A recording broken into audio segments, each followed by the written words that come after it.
কি করব, থেকে যাব, ক্লাসটা কি আবার করব? গ্র্যাজুয়েশন কি এক্সট্রা করা যায়? এমএ করা যায়, ডবল এমএ। গ্র্যাজুয়েশন কি হয়? যদি হতো বা হয়, চেষ্টা করতে পারি আর একবার।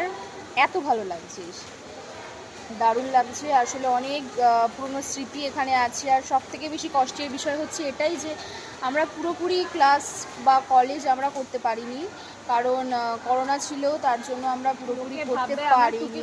তো না, টুকে পাস করিনি।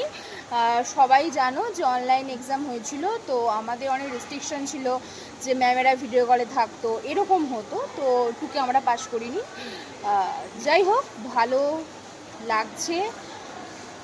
এবার চেষ্টা করব ক্যান্টিনে গিয়ে খাওয়ার। জানি না ক্যান্টিনে খেতে পারবো কি না। আগে তো রোজ ক্যান্টিনে খেতাম, অ্যাকচুয়ালি ওপরে এসেছি ক্যান্টিনে খাওয়ার জন্যই। জানি না ক্যান্টিনে খেতে পারবো কি না।